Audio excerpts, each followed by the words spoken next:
You know, when a massive truck thunders past you on the highway, what do you really see? Just a giant box on wheels? Well, today we're going to pull back the curtain on that. We're going to explore the invisible, high-stakes engineering that keeps that machine stable and, more importantly, keeps all of us on the road safe. Okay, let's get into it. I mean, really think about that for a second. What on earth keeps over 60 tons of steel, cargo, and pure momentum under control when it hits a nasty pothole at highway speeds? It's not just big tires and tough metal. No, it's an incredibly complex, powerful, and, if we're being honest, potentially dangerous system: the heavy vehicle suspension.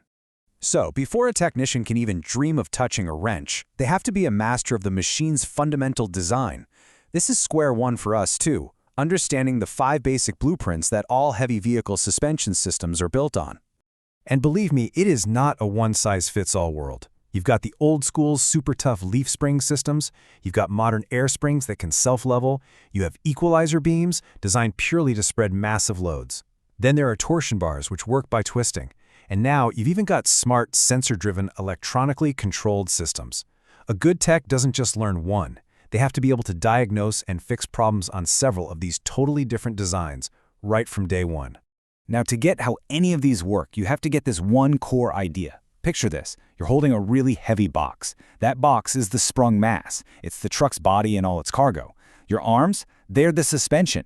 Everything below your arms, the wheels, the axles, the hubs, that's the unsprung mass. That part has to slam into every single bump on the road. The suspension's whole job is to isolate that huge, heavy box from all that chaos happening down at the wheels.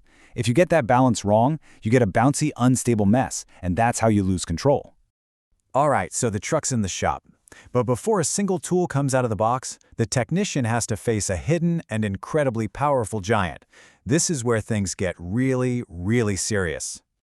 Just look at that number. Some of these suspension assemblies weigh over 400 kilograms. That's about the weight of a grand piano. Just moving it around requires specialized cranes and very careful planning. But here's the crazy part. The weight isn't even the biggest danger. The real monster is stored energy. Think about it, a leaf spring pack that's bent under the truck's weight, or an air spring pumped full of compressed air. They hold a phenomenal amount of force, just waiting to be released. And as you can see, an uncontrolled release isn't just an accident waiting to happen, it can be, and has been, fatal. This is the deadly reality of working with these systems. So how do you tame that giant? With absolute, unshakable discipline. There are no shortcuts. First, you support the vehicle's entire weight somewhere else, so the suspension is no longer loaded.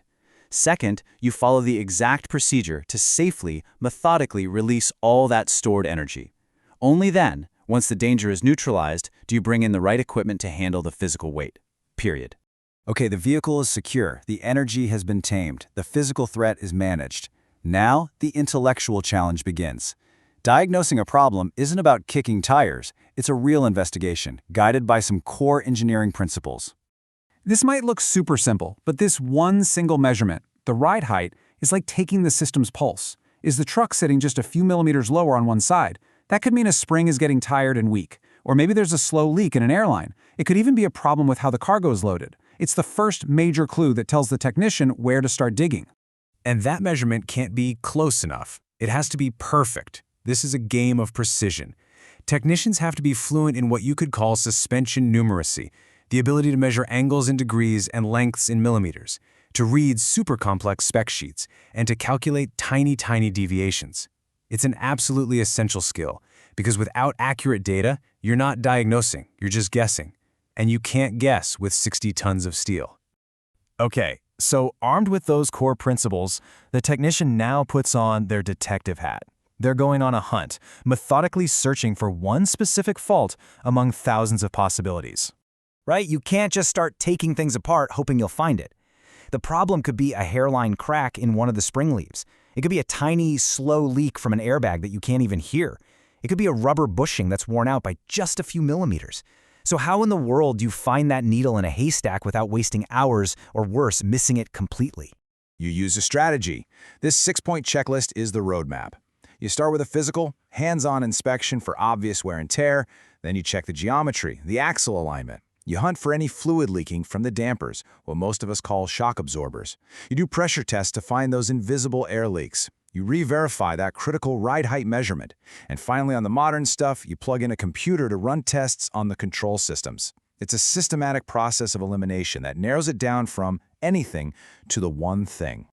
So, after all that methodical work, the fault is found, the part is ordered, and now we get to the final act of this whole story, the repair itself, and maybe even more important, the final proof that the job was actually done right.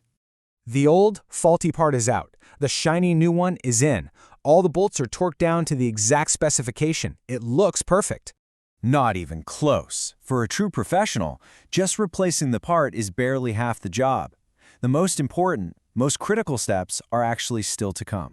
This is all about proof. The tech has to confirm that ride height is now back to the exact factory specification. They have to recheck everything for any new leaks. They need to test the damper operation to make sure it's working properly. They have to verify the vehicle's handling is safe and correct.